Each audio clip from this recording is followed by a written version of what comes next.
When FBI Director Robert Mueller told a gathering of cybersecurity specialists that there are only two types of companies, those that have been hacked and those that will be, he was not being alarmist. With companies becoming more reliant on technology for all their operations, cyber liability has been described as the #1 threat to the private sector, succeeding terrorism. With this in mind, how well placed are insurers and brokers to help their customers deal with the existing risks in the technology space and those which may come along in the future? And is the insurance sector preparing itself and its clients for some of the more esoteric risks, such as those posed by things like solar storms? My name is Jonathan Swift, the Editor-in-Chief of Post Magazine and Insurance Age, and I'd like to welcome you to this live interactive webinar, which is part of the Chartered Insurance Institute's ongoing series, Future Risk Covered, in which we will discuss these subjects. Now, joining me in the studio for this discussion, I'd like to welcome Luke Foord-Kelcey, Practice Leader, Communication, Technology and Media at JLT Specialty Limited, Nick Hankin, European Head of Commercial SME Combined Insurance at Chartis Insurance, and also on the Chartered Insurance Institute's Underwriting Faculty Board, and finally Graeme Newman, Marketing Director at CFC Underwriting. But before we start, I have to remind you that to get the most out of this online interactive webinar, we need you, the viewers, to take part, which involves asking questions. On your screen you should see a tab which will allow you to submit a question at any point during the discussion for our expert panel. We will come to those later in the broadcast. But perhaps if I can start things by coming to you, Luke. Can I ask you what consideration is currently given to technology-related risks when commercial customers are placing their insurance programs? I would hope a lot of consideration was given to it, since it really affects anyone who's got a website or any sort of database, which is virtually anyone these days. But I think it very much depends on the size and scale of the business. If you have a multinational business with a sophisticated insurance buying department and risk management team, then it's very likely in the last 5, 6, 7 years that they will be looking at these risks. On the other hand, if you move into the mid-market or the SME area, then I think it's less likely because they're probably buying more pro forma policies, which are probably less likely to address these sorts of risks, and they're less likely to question it too. Yeah. If I come to you, Nick. Well, Jonathan, I think I'll probably agree with what Luke said there. I think the big issue in this area for me is education. So I think clients, intermediaries and insurers all need to raise their understanding of cyber risk and how they supplement the current suite of products that we're able to provide. I think there is a difference between large organisations, mid-corporate and small, and that then again also says what they can do in-house and what they would rely on their intermediary partner to support them, or their insurer to support them in terms of getting the right product to manage all of the business risks that they face. So again, I think it's a combination of raising education across the industry and customer segments, and then providing the right level of advice. And finally, come to you on this, Graeme. Yeah, I think far too little consideration is given, considering the size of the actual potential risk. It really does depend on kind of what country the businesses are operating in and what size they are and what area or industry they're operating in. I think in the last 12 to 18 months there's been so much more media attention, so people have been starting to ask questions and think about it and ask whether their current policy covers for them for some of these things. But really at the moment it is one of the biggest uninsured risks I think in the market right now. We've seen in the US the market's becoming much more mature and businesses of all sizes are actually actively seeking cover. But in the UK it's something that flies massively under the radar. I'd say that less than 5% of businesses are actually insured for this type of risk right now. So we're seeing lots of inquiries from the large multinational corporates. They're very big retailers, large healthcare operations, large telecoms companies, online businesses. But in the SME sector, there's little kind of knowledge or people really questioning this. I think ironically though, most of my book is made up of large multinational household names. They, those based in the US tend to come to London for the coverage, so the insurance market seems to be better developed here to respond to it. but the clients are requesting it less. It's a good point. I think that the London market has really been pioneering these products, and it has to right from the kind of dawn of time. It is interesting because we've seen in the US market a lot of the kind of large composite style insurers are now really starting to take on board. They've seen the opportunity, they've seen how much business flows back out to London. They said, right, this is something we've got to get involved in. So I think right now there's about 60 different markets who are writing that type of cover for the North American market, much fewer here in the UK. So yeah, those times are changing. Education has been mentioned here, and particularly the fact that the SME sector does seem to be perhaps not as aware as the large corporates that Luke's dealing with. Is this something that there's any sign that there is seeds that they are changing, they are looking at these risks? I'd come to you on that, Graeme. Yeah, it's interesting because I've been trying to sell to exactly that sector for the last 12 years. And there's certainly some people are starting to look at it, and it's strange. I think it really depends on who their broker is and what's been mentioned to them or what they've picked up in the press. I do think it's starting to change a little bit, but it's very slow. Your average SME customer is looking to save money on their insurance, not spend more money on their insurance. And what we call cyber, and it's a really awkward term because it's a very esoteric word. What does it really mean? It's totally intangible. I know and I can feel and I can understand that somebody might steal my laptop or that somebody, my building might burn down. But this concept of, people in wherever they might be, Eastern Europe, China, South America, might be hacking into my systems and looking at my data is so intangible that it feels, and so remote that it just isn't something that I actually think about. I'll come to you on that, Nick. Well, I think that personal experience of loss is often a trigger for buyer behaviour. And I think so often people are possibly running blind to these risks that they're running. But I think also the point around the economic context is absolutely critical because, and this is again where I would say the education part comes in as to whether we are trying to sell additional products and services into the market or whether we're actually saying we're adapting our current suite of products to just reflect the changing way you do business. Because that's quite different in the way that we received in terms of if we're actually saying to intermediaries and to the end customer, do you know what, you need to buy additional insurance, when they're perhaps looking at it and saying we want to have the minimum really that we need to continue operating and to continue to trade. And it's developing that twin track, isn't it? Yeah. Which is between the kind of package policies where the insurers are looking to actually address the risks and maybe change or remove the exclusions or add in cover to existing property policies or general liability policies or professional liability policies, and the standalone market that's developing kind of standalone products to plug those gaps. I'm not quite sure who the winner is going to be there. And once it's still a standalone product, I think it's harder to kind of sell and get people interested in. I think part of the problem actually comes from how we have, as a market, have framed the term. You mentioned cyber being very esoteric, but it's quite misleading as well in one sense because you're isolating cyber risks from a bunch of other intangible risks which often tie into cyber but are considered to be separate. And secondly, cyber risk, it's not, it falls across various classes of business, including property, casualty, obviously E&O, crime, D&O. So to say, do I have cyber insurance? At one end of the scale, you have to say, well, look in all of your current existing policies. It should be there. I think standalone package policies are probably more appropriate at the SME end of the scale. Do you see spikes when there is perhaps a media story about a company being hacked, even if it's a big multinational company? Do the smaller companies go, oh, that's interesting? Or do they always have have they got their head buried in the sand and they do have that, it's never going to happen to me, it'll only happen to the big PLCs, the big corporates? What do you think on that, Graeme? Yeah, I think interesting, there's two sides. We saw a 60% uptick in inquiries in the immediate aftermath of the Sony incident. I mean, that received enormous publicity. But the problem is that when I actually go and speak to clients, particularly in that kind of 0 to 100 million kind of revenue zone, it's kind of a problem for big companies because, funny enough, it's only the big corporates that you hear about and read about because they have the large, interesting breaches. And I always say to people, you do not need to worry about stuff you see in the news. The fact that it's in the news means it's newsworthy, means it probably doesn't happen all that often. Yeah. What you need to worry about is all the stuff which isn't in the news, the stuff that happens all the time. And SMEs are affected constantly. This is the kind of stuff which is happening day in, day out. But I'm not going to report that my small local solicitors or firm of accountants had a data breach because it's not that interesting. But Sony is. Yeah. I think that, small internet retailers are probably one of the biggest targets because they'll have the least IT security, but they will hold a relatively large number of personal details such as credit card details, address and so on. So I think they're probably the prime targets. Yeah.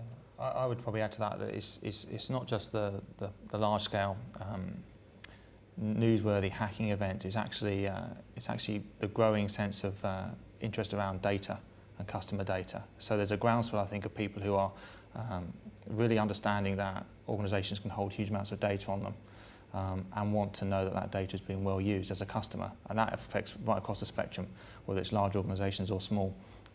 So I think that, from an SME perspective, is going to be of interest in terms of their legal obligations for the effective management of customer data and third-party data, and that, you know, if one of their staff, you know, takes a laptop home and with all the customer data on and it's stolen or lost, you know, there's a potential consequence for that, which they'll need to make sure their insurance product can cover.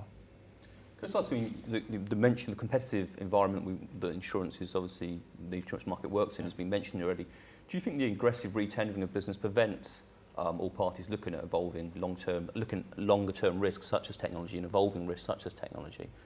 The fact that, you know, a company might move from, you know, insurer to insurer, broker to broker on a quite a regular basis. It shouldn't do so, because in an ideal world, the policies that address this kind of risk should be future-proofed, in the sense that rather than identifying specific perils and covering them, it should be a sort of an all-risks basis with the relevant exclusions, in which case it should cover the new risks that arise, and you should be able to move from insurer to insurer with that confidence. Do you agree with that, Graeme? Yeah, I think it's quite the opposite, really, to the question, in as much as... Yeah, I see it slightly different in terms of, it's a really competitive marketplace at the moment, and lots of the kind of big accounts are putting themselves up constantly for tender. And what it's forcing brokers to do is really think hard about their pitches. Think about what risk, what value can I add to my client? How can I identify new areas of risk that maybe my competitors haven't thought about? And I'm seeing that kind of cyber area being fought out as the kind of, who's got the best cyber team? Who can really point out this new area of exposure and help a client to address it? So what I'm seeing is that when these accounts go out for tender, suddenly we have lots of brokers on the phone saying, hey guys, can you come along and help us with our pitch to these guys to really highlight this area of risk? It doesn't necessarily translate into them buying, but they feel like they've done their job because they've highlighted it, and that is playing as part of that competitive landscape. I think potentially there may be development of, you know, very specialist cyber units, in the way we've similarly seen local authorities units or property investors units that are able to provide much more than just risk transfer. So one of the things I've observed in the way that Chartis have developed their practice that's focused on the media, technology, communications sectors is that, yes, there's property cover, yes, there's casualty cover, but actually a lot of it is around the risk management, the claims advice, the access to forensic specialists, so that, again, it plays probably more to the larger organisations, but that if one of these events happens, how do they manage the reputational risk? How do they manage the, you know, the potential impact on the shareholders and the regulatory impact of something that's gone awry? So that can only be assembled, you know, with quite a significant investment from an insurer perspective. It's much more than just adding a clause to a policy that you would just sell normally. So that's where, again, I see potentially, you know, that development of specialist units, and that would probably point to your point that it will still enable people to switch in the normal way, but it would probably mean that from an insurer perspective, you'd have more sense that you're adding some more value, and you've got a clearer message to the market and more chance for retaining customers for more than just a sort of an annual cycle based on price. I think I just respond to both your comments. Graeme's absolutely right. I think that about the brokers, and it's not lost on the insureds. Our clients have often come to us and said they've had a competitor in telling them they need to buy a cyber policy, but they don't know what it does do, what it doesn't do, whether it overlaps, where there are gaps, and whether they've got cover for it already, which normally they have got cover for. And in regards to differentiators for insurers, obviously cover is an important thing, but something that our clients very much value is the experience of the claims teams in these matters. So if it's a PI cover and they're suffering in a claim with a client of theirs, they don't want a sort of a specialist solicitor's PI, a lawyer or claims broker or claims department to deal with their issue. They want someone who understands fully what the loss is, you know, and can go straight into dealing with that loss, rather than having to spend the first 3 months understanding what the claim is. Coming back to Luke, you mentioned about future-proofing policies. Can I just ask how much time and energy is spent analysing, modelling potential implications of new technology and existing risks and the risks they pose to businesses? Well, I'm a broker, so But I would imagine that not very much, and I'd say that's because it's very difficult to. How can you model for technology risks that you don't even know are going to exist, or technologies you don't know are going to exist, and what risks will emanate from those technologies? So in terms of modelling for the future, it's very difficult. I think in terms of modelling for current risks, it's also very difficult. If you look at information system business interruption, I imagine that one of the reasons that hasn't taken off in the market is because no one quite knows what a loss is ultimately going to look like. And most of the products in that area have time deductibles on them. Well, for my clients in the communication technology and media sectors where their service providers, a time deductible makes the policy, the coverage virtually irrelevant because their biggest loss happens in the first 2 hours. So having a 24-hour time deductible doesn't mean anything to them. So I think there's a lot of work that needs to go in there. I just couldn't tell you how to do it, I'm afraid. Yeah. Come to you on this. Well, I think it's probably the theme of sometimes insurance product development is that we start by providing no cover and then we slowly edge our way back to providing limited cover, and then eventually we get to providing the cover that probably we want to provide and the customer wants to provide and needs. And it all comes back to the fundamentals of underwriting really, which is around the likelihood of something happening and the impact of it actually happening, and that true risk assessment, which is why I think I played to my last comment around specialism. Around trade. So although our cyber products are developed around pretty much all trades apart from financial institutions, I think where we will be strongest is where we can really get to understand a particular trade sector that is homogenous, and that we can then actually get some really good underwriting risk assessment and try and design products and services that will provide some risk transfer, but without us not understanding our risk appetite and not understanding our catastrophe exposure. So as I say, a bit like Graeme, my experience of this from when I first came across it 10, 12 years ago, and it was just a sort of a blanket exclusion, is clearly the market is moving to try and develop products and services that will work. One of the real challenges is people being honest enough about understanding what we don't know. And that, I think the big theme for a lot of us in the last 4 or 5 years has been the financial crisis, but probably the theme that will, when we look back on what will have had the most impact in our lives is the pace of change in technology, both from a personal point of view, from a business point of view. So I think for insurers and underwriters, that's the biggest challenge, is understanding, how those businesses are changing and operating, how the risks are changing, and that, it is no longer the retail shop or the warehouse. It's now, even if maybe a small business may have kind of global interconnections between suppliers and customers, and that the impact on denial of service or not being able to trade will come from very different causes than fire, flood, escape of water and storm. Great. We're not really renowned as an industry for being all that innovative, are we? I think innovation is actually difficult, and it's difficult only because of the size of the companies involved, but also because of the fear of the unknown. And this is an area that really is unknown, and anybody that tells you, or sit there and tell you that they know how to price cyber risk is either lying to you or sadly deluded, because it really is, it's an unknown. Businesses like Google didn't exist 12 years ago. Facebook didn't exist 7 years ago. There's been an enormous pace of change that time. We simply don't know. I've lost track of the number of people who've come to me and said, hey, I've got the model which will tell you how to price cyber risk, and it just simply doesn't work. It's an incredibly tough concept for we as insurers to get our heads around, for reinsurers to get their heads around. And you're absolutely right. As an industry, we tend to react by our innovation is to add some new exclusions into the policy, and we've been pretty good at that.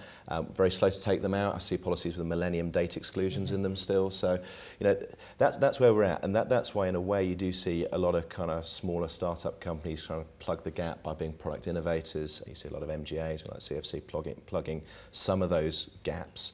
So I think it's a slow process of evolution, but we'll get there. I think risk modelling, I think as both these guys have said, is very, very tough in this space. Because I suppose one of the risks that is there essentially is a lot of businesses use third parties, they use outsourced providers. Is that something that is, again, are the people who are doing that, are they aware of the potential cyber risk, technology risks that they face by outsourcing? What do you think of that, Graeme? It scares the living daylights out of me, this whole bit, because On one hand, people very quickly think that it's someone else's problem at that point. I've spoken to a lot of people who say, oh, well, it's fine, I've got a third party doing it.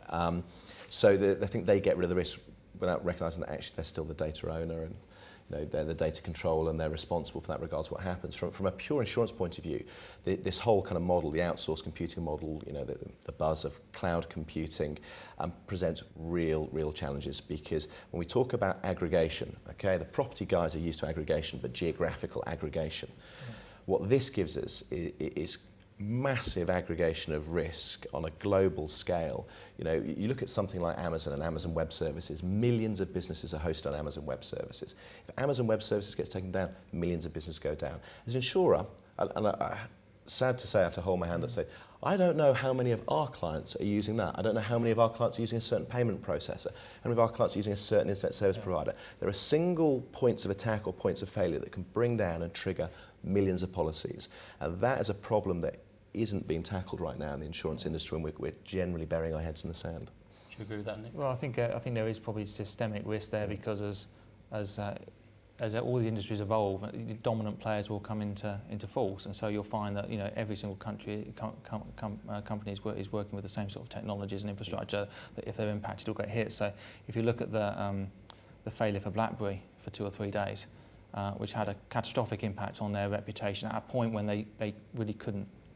They really didn't want to have any negative publicity because they were under pressure just in normal trading. Again, just shows the customer expectation of services, and the fact that people get very frustrated very quickly if they can't trade, if they can't use these devices, and it shows that a lot of these things are currently uninsured.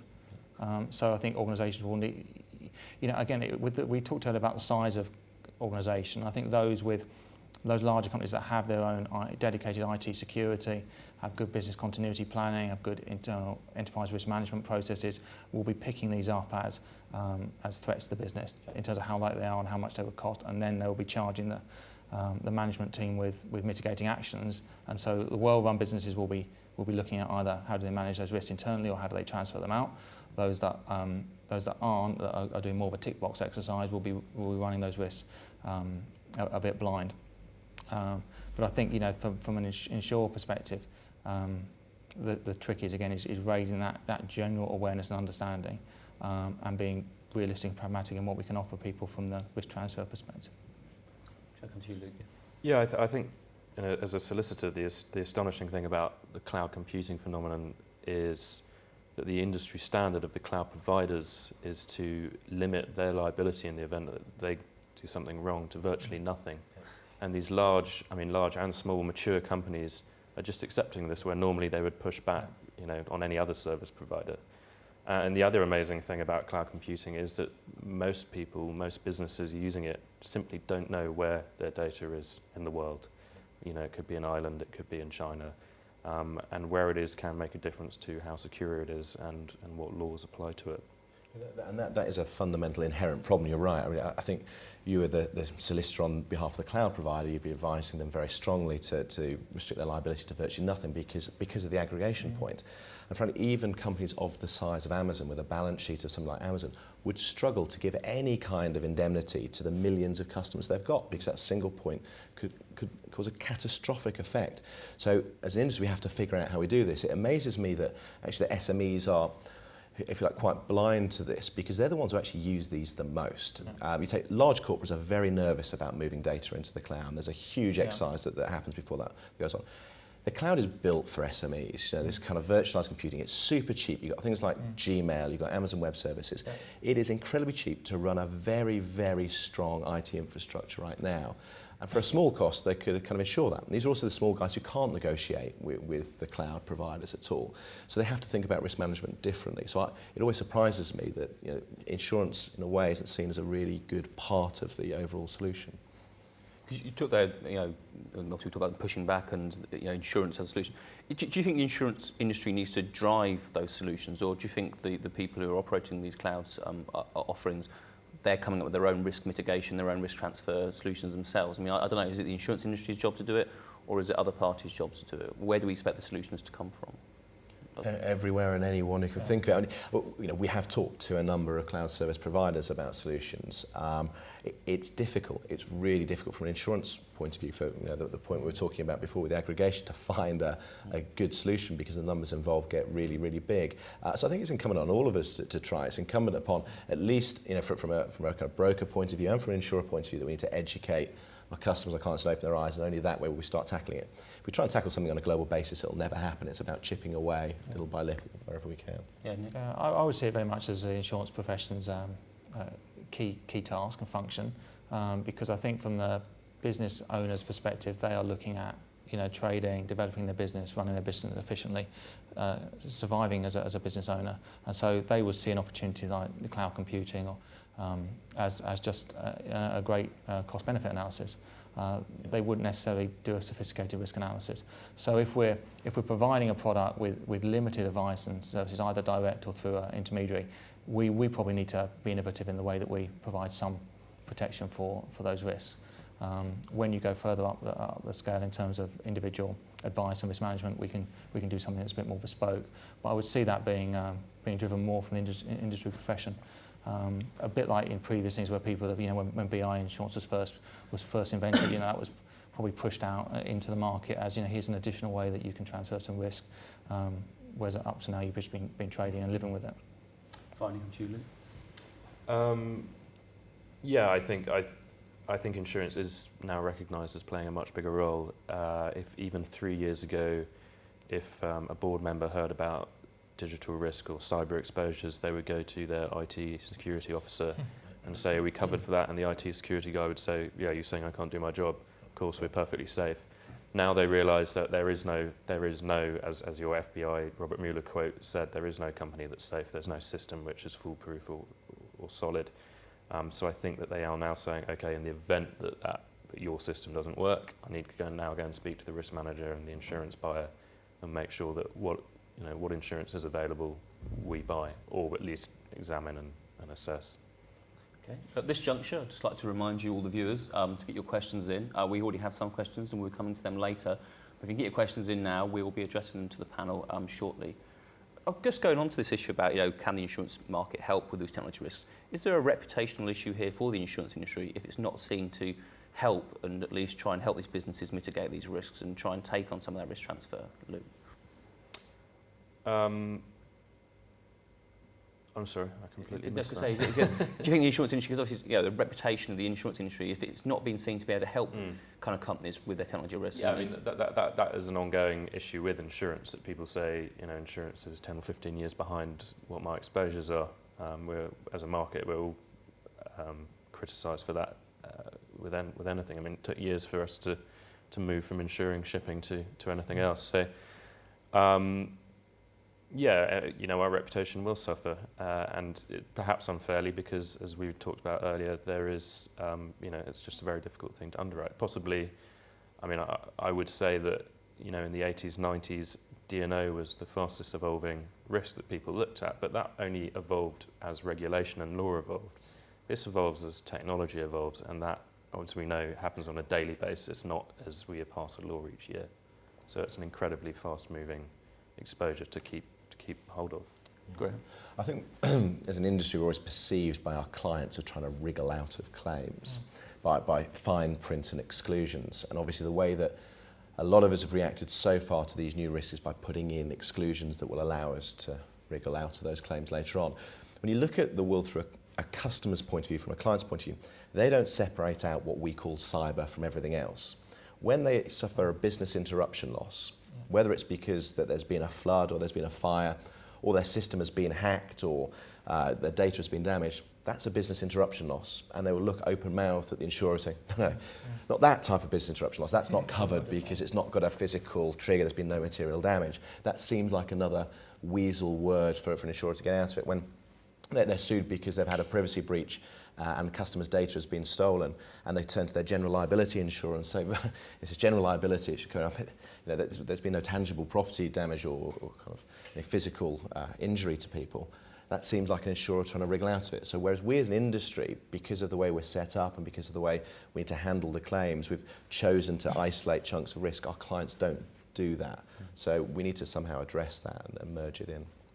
Fine, continue. I think it's reputation from the perspective of us staying relevant to our customers and moving, the products and services that we can provide. I think there's two bits. There's one, the underwriting of it, but there is also the risk management advice piece. And I think if you look at, say, property insurance, we will be able to tell our clients around sprinklers. We'll be able to tell them about, making sure that the pallets aren't against the side of the building. We'll explain to them how to mitigate, the flood risk. And I think if this is a real relevant risk for them within the business, then we would want them to turn to their insurance intermediary or to turn to an insurer for advice. And not all parts of the market will want to participate in that. And I think that's where, as Graeme said, emerging providers have come in to fill certain gaps and opportunity, but I think there's a broader question for insurers to provide enough capacity and support and advice across the piece to stay relevant, because this trend, I think, is only going in one direction. And so, if we're looking for horses to back and things to really invest our time and knowledge, and this is one that I think will definitely pay dividends over the next 5 to 10 years. Yeah, for many businesses, 85% of their asset base is intangible, so this is something that we have to get to grips with. Absolutely. Can I just ask, is there a figure, and I don't know if there is a figure, for the GWP value of the cyber insurance market at all, whether it's big corporate, SME, the whole market as a whole, and is there enough capacity presently in the market to underwrite that? I don't know. And there's a figure. There are loads of figures, and none of them, I think, are backed up with any stats. So the figure is $800 million. That's for the total size of the cyber insurance market currently. But it's very It's difficult. from the world of, I was going to say, it's from the world of made-up statistics, but it's very difficult to judge because it's covered under so many existing policies potentially. Yeah. So that's exactly the point. It comes in different pockets and it's recorded differently. And I think when people talk about the size of the cyber market, they tend to try to get to the number of the standalone cyber market. And you're absolutely right. It filters into different products. I think the thing that we know is going to happen is it's going to grow dramatically over the next 5 to 10 years. Is that a global figure, the 800 million? Yeah. And it's in dollars as well, US, like every global stat tends to be. And is there anyone ever worked out what the potential size of I know it's intangible, but is there again a figure that someone's kind of said, hey, it could be worth this much money, the kind of big headline figure? Yeah. I think that it will. No, sorry, I haven't got a number for you. But I'm going to throw out a number which anyone can quote. I imagine that 65%, in 10, 20 years, 65% of premiums will have some link to cyber risks, because it is the way that businesses operate now. I agree. I think it runs through so many policies. It's just, it's embedded and it's ingrained within everything that we do. So it's hard to quantify. But looking at the other way, and I think I've said this before, I do genuinely believe that when we're talking about a comprehensive cyber programme, less than 5% of UK businesses have anything close to approaching that, I would say. So, the size of the UK market for a comprehensive programme is tiny right now, but it's growing and people are latching onto it and getting wise to it and starting to sell into it.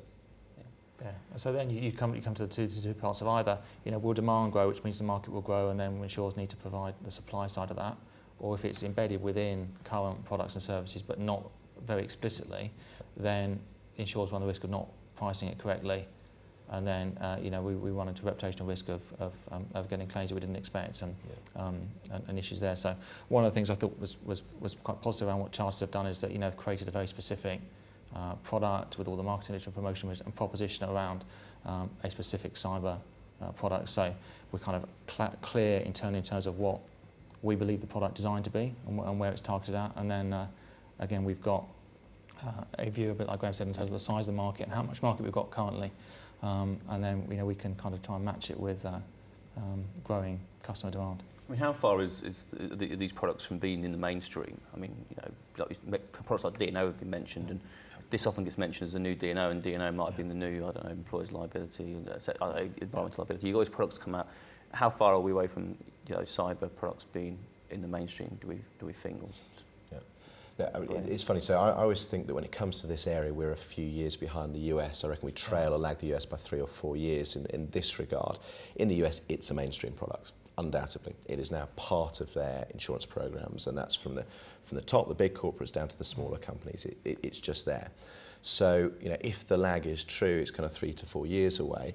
If you think that what really was the catalyst for the US market, it was privacy breach notification laws.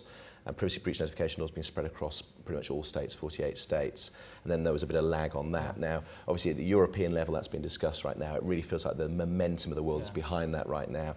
It's probably a couple of years away still when that comes in. I think because insurers have the product and the experience and the knowledge to be much quicker to market than they were in the US, so shorter lag. So it's a long way of saying maybe kind of 2 to 3 years away from it becoming a mainstream product. Would you agree with that, Nick? Yeah, because I think that it needs some trigger like that, like the European laws on data protection, to sort of say, to really focus people's mind to say, I've got a real exposure here that's going to affect my business or potentially result in fines and reputational damage, and that will maybe move it from quite a big niche product into more of a mass market product. But I would put, timescales, I'd probably think 2014, 2015 would feel about right. It's funny because I mean, you're talking about different countries and how sophisticated they are. I have a number of clients in sub-Saharan Africa, and of course their mobile technology is far more advanced than our own. I was reading actually, I think Liberia or someone has a national 4G network now or something. And you know, their mobile banking, things that you're seeing advertised here in the last few weeks, they've been doing for 10 years. And therefore, you know, it's something that they've all been thinking about in terms of insurance, and South Africa is a fairly well-developed insurance market, so it's definitely a big thing there. In the UK, I think it depends on the industry sector and the size of business. I'm dealing with service providers, multinational service providers, handset manufacturers, and so on. My advice to them, and evidently my competitors often don't agree with me, but my advice to them is not to buy standalone products at that end of the scale, but actually to beef up their current insurance purchases. And that seems to work quite well, and it's easier to monitor and make sure there aren't gaps or overlaps. So at this juncture, I'll just remind you all again about the questions. If you can get some questions through, that'd be much appreciated. And we actually already had quite a few questions about the changes to the EU privacy regulations from Scott Sace at Macbeth. Is one of the people who's actually asked about, will those changes to the EU privacy regulations impact cyber policies, and will policies have to evolve with the regulation? Is that an issue for cyber liability or cyber insurance companies and brokers? I don't know if you think, Luke. As I mentioned earlier, I think that rather than naming perils, you should have a sort of all risks basis policy, in which case it should be ahead of the legislation if you already recognise that data protection and the regulations around it and the liabilities and fines and penalties and so on around that are there. Then regardless of what the law is and what stage the law is at in any particular country, your coverage should already be there. Do you agree with that, Graeme? I agree with it to an extent. I think from a liability point of view, it's very easy to have the all risks approach to it. From privacy, it shouldn't matter, you know, what form the data's in, whether it's electronic, whether it's what the hack attack was, whether it was someone who just accidentally dropped something. It shouldn't matter. It should be all risks, absolutely. The problem is there's something very specific within the EU regulations, and that is the breach notification piece, which is actually a first-party cost, and there's a series of things you have to do, and that's going to be the biggest change. Now, interesting, when the laws change, I think the insurance policies will already be ready. It's the interim that's the problem, because most standalone privacy policies or cyber policies already have breach notification clauses in them and the ability to deal with that. But it requires a legal trigger. It requires you to be legally obliged to notify, which isn't the case in Europe right now. So it's that gap that has to be addressed, and obviously, you know, with our own product, we've tried to tackle that by giving true voluntary notification, saying actually the trigger is if the notification is going to mitigate an adverse impact upon your brand or reputation, then we'll notify, not requiring the law. So it's funny enough, I think it's the gap between, you know, the law coming into force and not being enforced that's the problem for insurers. Continue. It's what the law requires and what is good corporate behaviour and good way of running your business. And that's just to me, it's just a culture change of suddenly, again, more regulatory onus on businesses to manage their data properly, and when they have a breach, whether it's internal or whether it's due to an external intervention, you know, they're going to be under much higher duty care in terms of what they actually do, publicising that. Yeah. And again, I think that's where the insurance industry can provide more support in terms of managing that in a way that doesn't have a huge adverse effect on their business. Another question here, this question's from David Upson at Data Monitor, and he asks, would you agree that pre-cyber attack risk management is just as, if not more vital to reputation cover than other post-attack recourse. Perhaps going to you on that first, Nick.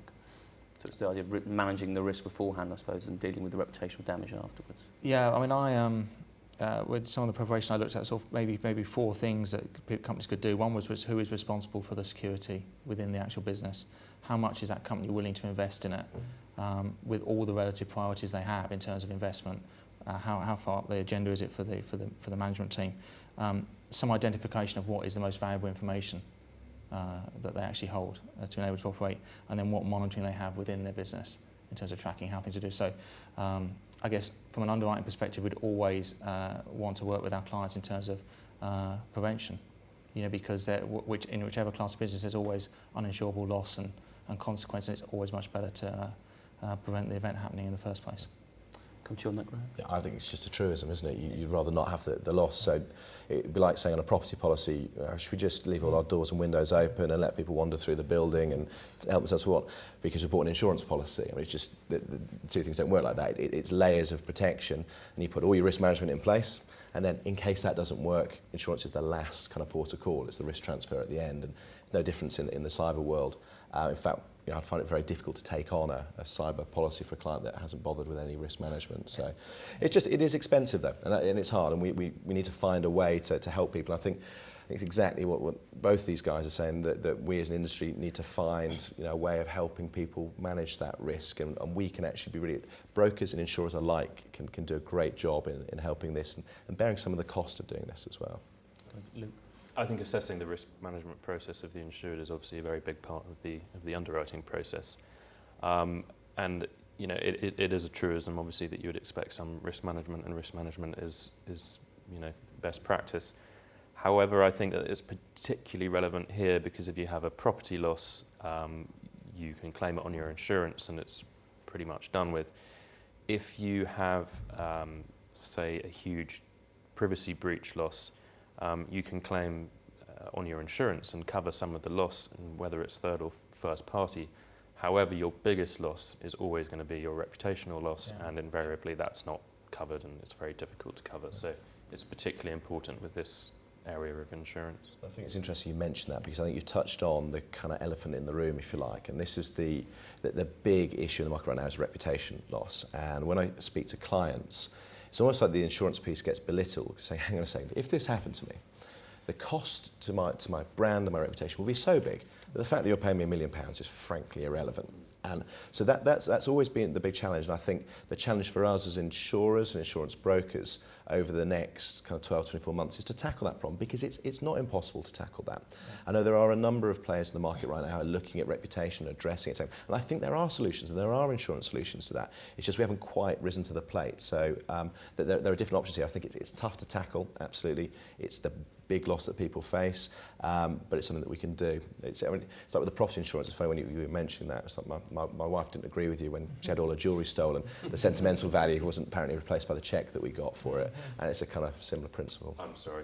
Yeah, thank you. I'll pass it on. Hope she's watching. Talking about how businesses manage the risk in event, pre the event or with the event happening, do you think they are prepared for organised cyber attacks rather than perhaps, I don't know, the kind of individuals hacking? I mean, is there a difference between that organised, targeted hacking and just one person sitting at his computer having a bit, I don't know, just picking random firms? Well, I'll throw out another statistic which no one can prove or disprove. Is this figure I read about the cybercrime costing £27 billion a year annually, which even if it's half that figure is a phenomenal amount of money. And I think there are very sophisticated, organised crime syndicates are able to look at this, either from an extortion perspective or just a disruption perspective. Plus, you have groups that are doing it from a cause perspective and an ethical perspective, and saying we don't agree with action that a business is taking or way they're trading, and this is a very effective way of disturbing it. So I think that is probably pretty well understood. I think again it's about how much pre-loss can be actually done, and again what advice we can do. One of the points that Chartis have is around crisis containment, which is again kind of tends to be post-loss, but a lot of those sort of skills and advice should be able and available for customers when they're putting in place the things that they can do to prevent the attack in the first place. Come to you on that, Luke. Yeah, I don't think I would differentiate between individuals and groups. I'd differentiate between the different types of hackers, and I think you can narrow them into 3 groups. You have the traditional hacker, which is a teenager in his bedroom, perhaps seeing how far he can push, how far he can get into, I don't know, the American defense system or something. Then you have the hacktivist, and the damage they cause is not huge in the sense that, yeah, they take over your website and put on a silly photo or something, but you know, it's kind of it's back to that reputation, and specifically the reputation that, you know, if you're a high-tech company, you can't even protect your own assets.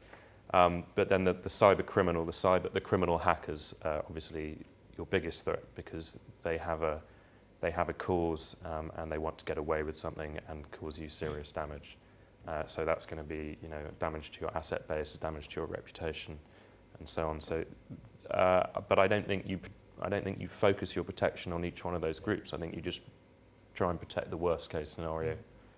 Graeme? Yeah, I mean, I think that's absolutely spot on, really. It's really the kind of motivation behind the attack that's the worrying thing. I mean, at least people like Anonymous maybe occasionally give you a bit of heads up before they attack you, so that's useful. At least you can be prepared, even if you can do absolutely nothing about it. There's one other type of kind of cyber threat, if you like, that wasn't mentioned in the list, which I think is a real growing worry, which is the terrorism piece.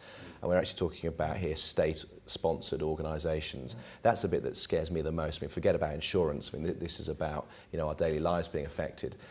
You know, you saw back a couple of years ago Stuxnet, one of the most sophisticated computer viruses ever invented. It could only have been built and designed by a state-sponsored entity. And you know what that was designed to do? That was designed to attack the nuclear enrichment program in Iran. That actually allowed people to hack into the control systems that controlled nuclear production facilities. And actually control the centrifuges. Now that scares the living daylights out of me. You know, that to me is one of the things that, you know, forget about insurance, that's the kind of stuff that we need to be worrying about. Moving on to another question here, it kind of goes back to something we were discussing earlier about the 24-hour breach notification, and one of the viewers has asked, is this feasible and could it lead to over-notification and consumer apathy? I don't know, Graeme, you want to pick up on that? Yeah, absolutely. I think that's the reason why it's not in place in Europe right now. If you go to America and you go into a room of 1,000 people and ask them who's received a letter, everyone puts their hands up. They've received a handful of letters saying their data's been compromised. You say, oh, there goes another one. And it's so there is apathy. I don't think it's really about that, though, because the breach notification is designed to be a stick to beat the companies with, to say, actually, you've got to publicly flog yourself and embarrass yourself by telling people about it. Because when you write a letter, lots of people pick up on it. So that's what it's designed to do.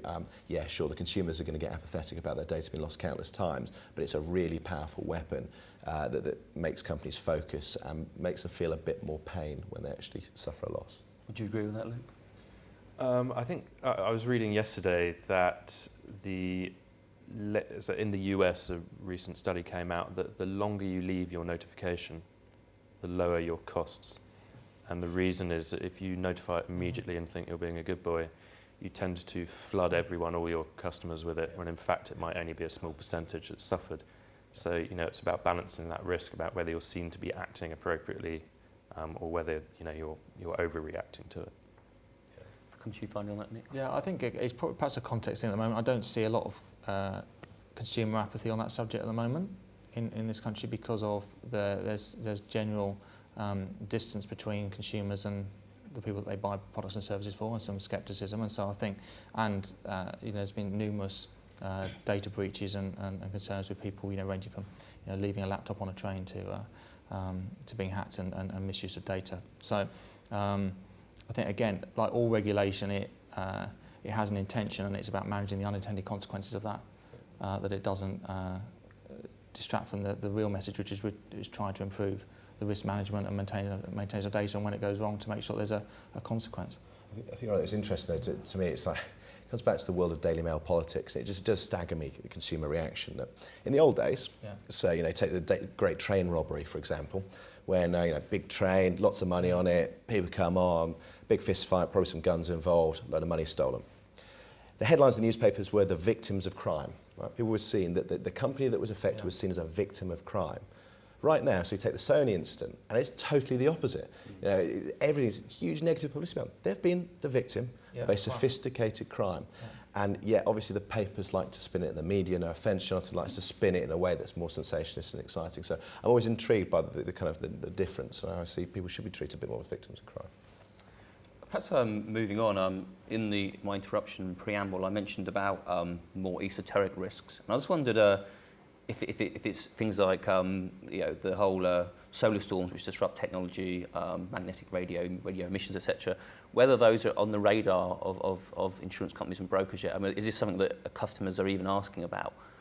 Perhaps I'll come to you first, Graeme. I know you've been looking forward to this question. Yeah, it's funny because I've been involved in technology all my life. Really sadly, I'm quite a dull individual, and insurance for a good chunk of it as well. And it wasn't until I picked up the kind of metro on the way into work this morning, knowing that I was doing this, that I kind of saw a little article on kind of solar flares, which slightly piqued my attention because I'm a bit of a geek. And to be honest, I'm somebody who's kind of at the heart running these policies, and it's not something which has really hit my radar. In all honesty, I think it feels again very esoteric. I understand physical cat risks like earthquakes, hurricanes, tsunamis. Kind of funny solar flares affecting my electromagnetic zone. It's not something that really registers with me, and if it doesn't really register with me, it probably doesn't register with that many people. But having done a bit of digging, knowing that you're going to ask me this question, holy smoke, I'm scared as hell. This has got potentially catastrophic consequences. Luke? Yeah, I actually learnt the phrase on the way here this morning, coronal mass ejection, which is what emanates from a solar flare. It does sound a bit sordid. But interestingly, I almost wish that we didn't talk about this, because at the moment I don't see any exclusions saying, I mean, this is going to give rise to a normal business interruption or type risk or liability or whatever it may be, and there's no exclusions to say that it's not covered. I wonder now, I'm glad to hear what Graeme says, that he's not going to put a coronal mass ejection exclusion in his policy. It's already on its way right now. So, yeah, I don't see it being, in terms of the insurance response, I think it's appropriate at the moment. In terms of the risk management, I have no idea, because they're so few and far between. They have to be absolutely massive to have a big impact, and I think the last one that had any sort of big impact was in 1989. So. Finally come to you on this, Nick. Yeah, I think it's very difficult to do the risk assessment, very difficult to model it as a kind of a solar cat event. I think we have had inquiries, and we have we're not in any way in terms of product development, but we'll consider, could we do something on an individual client basis, potentially. But I think for me, it resonates with the rest of the conversation around as the awareness of this range of products grows, and as the market grows and as the market share grows, it's about how do we make sure that the expectation of the buyer resonates with the cover that we're providing. Because I think to take your point about, they have a BI loss, and this will feel like it's a cyber loss. Yeah. It will seem quite a technical differentiation that says, well, what we meant was, a hacking event or a laptop event or something. Yeah. We didn't actually mean a solar storm that disrupts your technology. And I said, well, it feels technology related to me. So, whether we again have to kind of go backwards a step by putting a big exclusion around solar storms first, and then buy the cover up a bit, maybe the way we do it, or maybe we do it the other way around and try and build the product that meets that risk if we can assess it and quantify it. It's no different to any other weather phenomenon. It's not a cyber risk. It's as much a cyber risk as your server being flooded. Yeah. So it will just have a big effect on technology. Yeah. Another question here, this is from Jeff White at Zurich, and he asks about whether you have any concerns about cyber capacity flooding the market with prices dropping to an unsustainable level. And on top of that, he also asks, is the market in danger of just focusing solely on cyber risk and ignoring other emerging perils? Perhaps I'll come to you on that, Luke, first. The last part of the question I'd answer first. I mentioned earlier that it does seem to me to be artificial to isolate cyber away from other intangible risks. There does seem to be a huge focus on the word cyber, which the feedback I've had from clients is frankly just upsetting them because they don't know what it means and what it doesn't mean. In terms of flooding the market, what I'd like to see is some non-physical damage business interruption capacity flooding the market. I think we're some way from there, although it does seem to be coming out. And in terms of cyber liability, shall we say, and some of those first-party costs you mentioned, I don't think it's really flooding the market, the capacity, because it's already, those standalone policies are one thing, but it's already part of existing classes of insurance. So it's more that as a marketing term, we're flooding the market. In terms of underwriting it and providing capacity, it's been there for a while. Come to you, Nick. Well, I think it will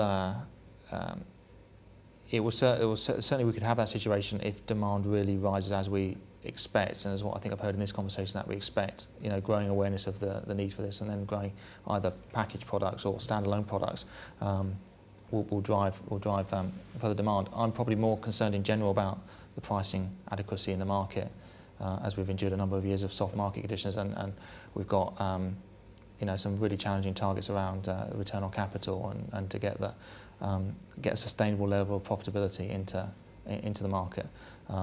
So again, that was really refers to my earlier comment around from the underwriting perspective, us really understanding the risk that we're taking on and that we are pricing for them adequately. If we don't fully understand that, so either if there was a dash for growth or we just didn't do a strong enough technical job, then we could end up with what I don't think is good for the market is for us to chop and change and go into the market and then come back again or start changing because of loss experience. So. Great.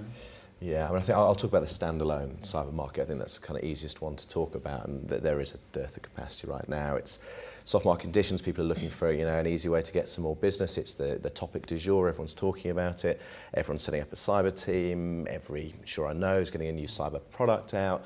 Back to your earlier question about how much risk modelling, how much analysis done. Answer very little. Ton of naive capacity. Prices have plummeted right now. As I said before, we don't really know what the true price is or should be, but it really does feel like it's getting below the burn, a lot of this stuff now.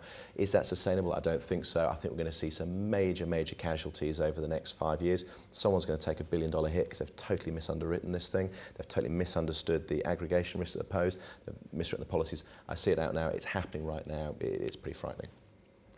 Perhaps I could finally then ask you really about what you see as the biggest risk, technology-related risk facing, and first of all an SME and then perhaps a corporate today. If I can perhaps come to you on that, Graeme. It's difficult because it depends on the kind of business you are and the industry that you're in. So, I'll pick on one that I think is probably underestimated. And it's simply this. It's simply that people don't value the data or the customer data that they hold and not as aware of it. And there's huge potential for loss and aggregation of loss with this because it is so easy. The world's changed. Once upon a time, 1950s, we used to store all our information in filing cabinets, paper files. It's blooming hard to lose a filing cabinet, right? And it's pretty hard to steal one. Now we can get the equivalent of 2,500 filing cabinets on a BlackBerry, right, or any other smartphone, of which there are plenty. And that's so portable, it's so easy to lose. So we can see data loss in the hundreds of thousands, the millions of records just by leaving it in the back of a cab. And that can give rise to a significant loss.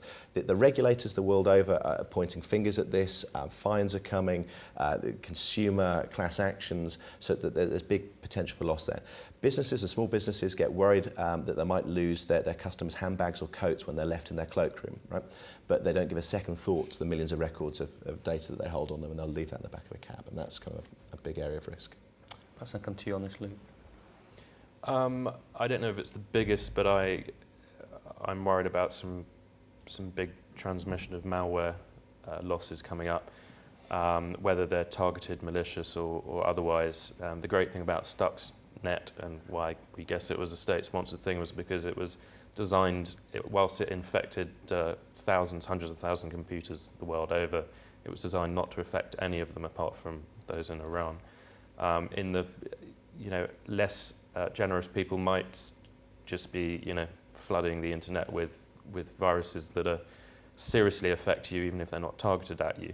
And the transmission of malware from you to a customer or from someone to you could lead to a huge business interruption and again that loss of reputation. And finally come to you. I think from an SME perspective it's probably around their liability for customer data, third-party data. And I think for the large organisations, to me the big one is reputational risk. Because I think the knock-on effect on share price, brand, if they're in a challenging competitive position anyway, could often be a sort of a tipping point in terms of consumers switching pretty quickly. Which is completely unfair, given that we've all said it's no company is safe. I don't know why they should lose their reputation so much. They're the victim. I think it's very much your point that the consumers are just so much more demanding, and that even that often these companies are victims of crime. What consumers are, and the press are saying, is basically, well, that's because you haven't put the right risk management in place. It's your fault, not you're not a victim. So. Do you think if we kind of reconvened here in 5 years, we'd have a very different kind of conversation? Do you think everything would have kind of evolved, technology evolved, the market would have evolved? It'd be totally different. I mean, Graeme. I think so. If you just look at the last 5 years, how much has changed, how much the products have evolved and come on, how many more players there are on the market. But I think it's going to go the other way. I think we're kind of expanded to kind of 60 plus players. Talking in 5 years' time, there might be a handful of players left in the market, but proper, serious players. I think the big composites will have got their act together a bit and decided to start playing across their package policies and everything else in this era. Hopefully, we're all still around to have this conversation in 5 years' time. We'll be hologram. Yeah. Excellent. Would you agree with that? Yeah, I think one of the interesting things I was reading about the other day is the monopolies or duopolies that are growing. So even in the last year, you see Apple and Samsung, the prediction that they will be probably the only two handset manufacturers in the world soon. So you've got one from the west, one from the east, interestingly. Yeah, I think you're going to see the same with probably cloud providers and software providers. So you'll have your Googles, your Facebook, and so on. So I think it will just be a massive consolidation in the industry, which will give rise to those huge aggregation issues. Nick, finally come to you.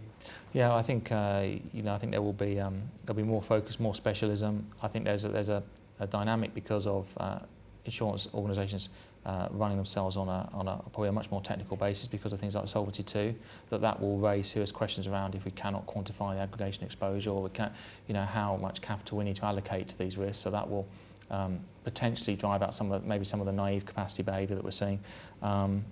But I can only see the customer demand side of things growing from where it is. It obviously has done a lot in the last 5 years, but I think that will be out of all recognition in the next 5 and 10. Okay, well, gentlemen, unfortunately we've run out of time. I'd like to thank our guests today, Luke, Nick and Graeme, for giving up their time. I'd also like to thank our sponsor, the Chartered Insurance Institute, for helping put this broadcast together. Just to remind you, you can keep up to date with all the latest technology risk-related news and also further coverage of the Chartered Insurance Institute's Future Risk Covered campaign at www.postonline.co.uk. But that's all from me for now. Thank you very much for watching. Goodbye.